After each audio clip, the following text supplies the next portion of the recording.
नमस्कार दोस्तों, मैं राकेश श्रीवास्तव। हमारे YouTube चैनल में आप सभी का स्वागत है। क्या अमेरिका पर किसी आतंकी हमले का संकट मंडरा रहा है या अमेरिका में नए राष्ट्रपति डोनाल्ड ट्रंप के सामने आने के बाद कुछ आतंकी तत्वों ने उनके खिलाफ साजिश रचनी शुरू कर दी है? क्योंकि जिस तरह से अमेरिका के वाशिंगटन डीसी में Ronald Reagan Washington National Airport पर यात्री विमान को वहां के सेना की विमान ने टक्कर मार दी और इस टक्कर के बाद दोनों ही विमान के मलबे वहां के पोटोमैक नदी में जा गिरे। उसके बाद यह सवाल खड़ा हो गया है। 64 यात्री सवार थे इस विमान में और 64 यात्रियों की जान जाना तय माना जा रहा है, क्योंकि जिस पोटोमैक नदी में यह विमान गिरा है उस नदी का तापमान -1.11 रहता है और इस वजह से वहां पर गिरने के बाद 1 मिनट में ही कोई भी व्यक्ति बर्फ की तरह जम सकता है। और जिस वक्त ये विमान उसमें गिरा, नदी में बर्फ तैर रहे थे, तो आप समझा जा सकता है कि नदी में ठंड का स्तर क्या रहा होगा। लेकिन सवाल ये नहीं है कि नदी में ठंड का स्तर क्या था और कितने लोगों की जान गई।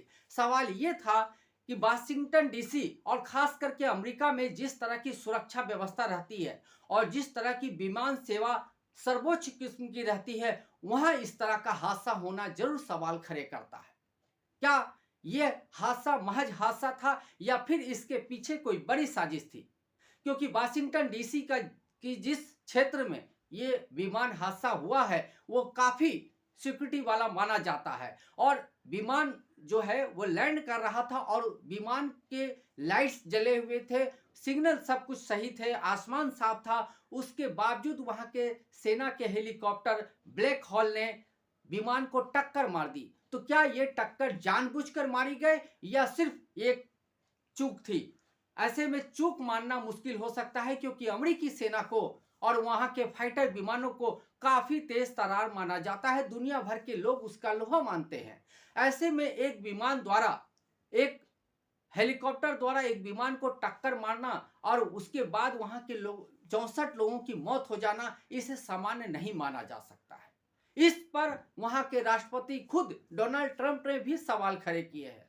उन्होंने एक पोस्ट लिखकर साफ किया है कि जब विमान लैंड कर रही थी हाईवे पे, उस वक्त जो सेना का हेलीकॉप्टर था उसके पीछे था, सारे लाइट्स जले हुए थे, विमान के आसमान साफ था और टावर से सिग्नल भी मिल रहे होंगे। तो क्या टावर से हेलीकॉप्टर को इस बात का सिग्नल नहीं दिया गया कि उनके सामने यात्री विमान है? उसके बावजूद ये टक्कर कैसे हुई? तो डोनाल्ड ट्रंप ने खुद सवाल खड़े किए हैं कि ये टक्कर सामान्य टक्कर नहीं है और इसकी वजह से इस मामले की जांच FBI, जो वहां की जांच एजेंसी है, वो कर रही है। तो ऐसे में सवाल उठना लाजमी है कि अमेरिका में जो ये विमान हादसा हुआ है जिसमें 64 लोगों की मौत हुई है, वो सामान्य विमान हादसा नहीं है। पहली बात तो अमेरिका में इस तरह के विमान हादसे नहीं होते हैं, क्योंकि ये स्थानीय स्तर पे हुआ हादसा था, कोई आसमान में जाकर टक्कर नहीं हुई थी। ये लैंड कर रहे विमान को टक्कर मारा गया था और ये टक्कर किसी दूसरे जगह के हेलीकॉप्टर ने नहीं, बल्कि अमेरिका के खुद सेना के ब्लैक हॉल हेलीकॉप्टर ने ये टक्कर मारी है। ऐसे में सवाल उठता है कि जो ट्रेंड हेलीकॉप्टर चलाने वाले पायलट्स हैं और उनके जो क्रू मेंबर हैं, उनको तमाम तरह की जानकारी होती है, उसके बावजूद ये सामान्य तौर पे टक्कर कैसे हुई?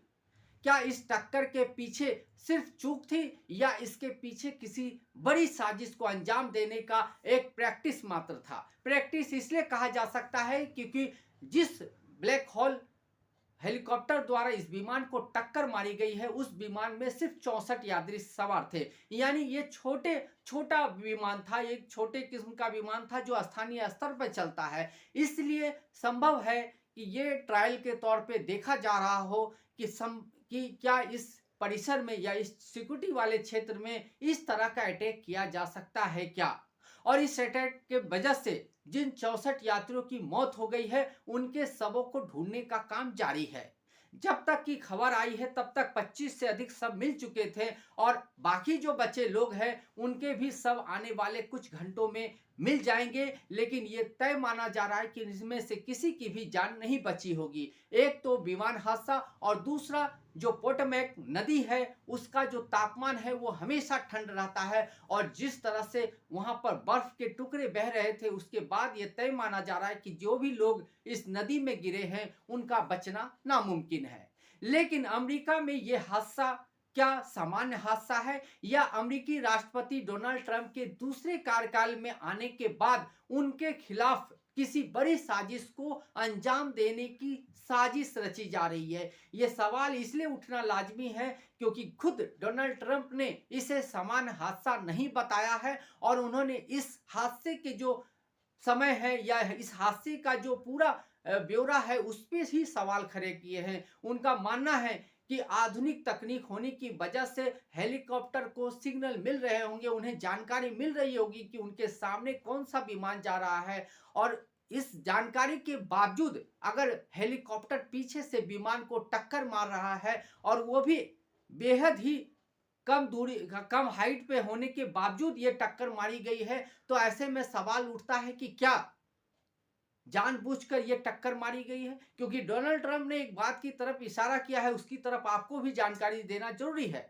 डोनाल्ड ट्रंप ने कहा है कि ये जो विमान है वो सामने था और हेलीकॉप्टर को आसानी से दिख रहा था, उसके बावजूद ये टक्कर मारी गई है। इसका मतलब ये है कि इस जानकारी के बावजूद ये हादसा हुआ है। उन्होंने साफ रूप से कहा कि हेलीकॉप्टर की जो दिशा थी वो दूसरी तरफ थी, लेकिन अचानक से हेलीकॉप्टर की दिशा विमान की तरफ मुड़ गई और उसके बाद इसने ये टक्कर मार दी। तो इस टक्कर के बाद अमेरिका पर आतंकी हमले, कुछ लोगों का कहना है कि इस हमले के पीछे आतंकी साजिश हो सकती है, कुछ लोगों का कहना है कि यह महज चूक भर है, और कुछ लोगों का कहना है कि हो सकता है कि किसी बड़ी आतंकी हमले की साजिश का ये सिर्फ प्रैक्टिस मात्र हो, क्योंकि छोटा विमान था, उसे टक्कर मारने की वजह से बड़ी कैजुअलिटी तो हो नहीं सकती थी, 64 लोगों की मौत हुई है, लेकिन अमेरिका से बड़े बड़े इंटरनेशनल विमान निकलते हैं और चलते हैं। ऐसे में हो सकता है कि बड़े विमान हादसे की प्रैक्टिस के तहत इस हादसे को अंजाम दिया गया हो।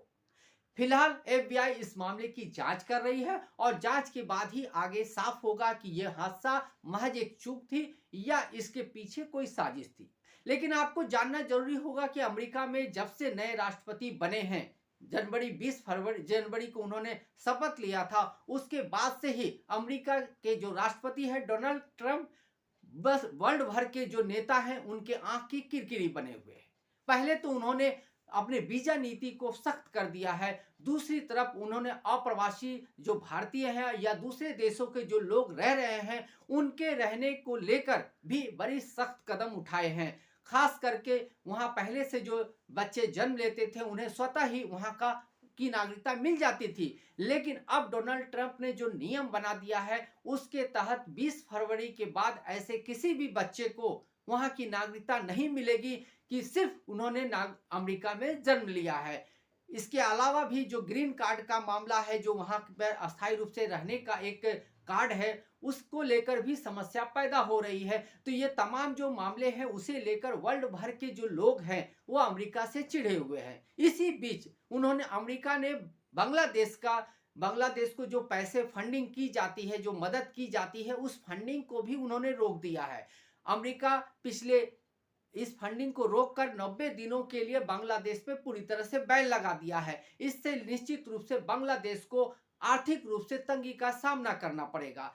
तो ऐसा लगता है कि अमेरिकी राष्ट्रपति जब से नए रूप में सामने आए हैं, नए पद के शपथ लिया है, उसके बाद से ही उनका रूप बदला हुआ है। भारत के साथ उनका दोस्ताना रिश्ता रहा है, लेकिन लाखों जो भारतीय अमेरिका में रहते हैं उनके निवास को लेकर, उनके रहने को लेकर उन्होंने कई तरह के सख्त कदम उठाकर भारत के साथ भी एक तरह से एक आंख से आंख मिलाकर बात करने वाली कहानी कर दी है, क्योंकि इसके बाद से भारत और अमेरिका के रिश्ते उस हिसाब के नहीं हैं जो पहले कार्यकाल में हुआ करते थे। फिलहाल डोनाल्ड ट्रंप अपने देश में अपनी राष्ट्रीय अस्मिता को बचाने के लिए, वहां की नागरिकों को सुरक्षा देने के लिए और वहां के लोगों के हितों के लिए ही काम कर रहे हैं, और उन्होंने चुनाव प्रचार के दौरान ये साफ भी कर दिया था कि उनकी प्राथमिकता अमेरिकी जो नागरिक है वो होंगे। ऐसे में सवाल उठता है कि क्या दुनिया भर के 2 देश जो ट्रंप की इन नीतियों को लेकर फिलहाल परेशान हैं और अपने नागरिकों को लेकर चिंता के माहौल में जी रहे हैं, क्या उनके तरफ से किसी साजिश को अंजाम दिया जा रहा है? क्या अमेरिकी राष्ट्रपति को उनके ही घर में घेरने की कोशिश के तहत इस विमान हादसे को अंजाम दिया गया है? क्या अमेरिका में जो सेना है, चूंकि सेना के विमान से यह हादसा हुआ है, तो ऐसे में सवाल ये भी उठता है कि क्या अमेरिका की सेना में भी घुसपैठ की कोशिश हुई है या घुसपैठ के तहत इस कार्रवाई को अंजाम दिया गया है? ये तमाम सवाल ऐसे हैं जिनके जवाब आने बेहद जरूरी है, क्योंकि अमेरिका में विमान हादसा और वो भी वाशिंगटन डीसी जैसे क्षेत्र में होना किसी भी तरह से आम या सामान्य नहीं हो सकता है। निश्चित रूप से इसके पीछे कोई बड़ी चूक और कोई बड़ी साजिश की बू नजर आ रही है। आज के लिए बस इतना ही। अगर आप हमारे श्रोता हैं तो आप हमें जरूर लाइक और सब्सक्राइब करें। तब तक के लिए नमस्कार।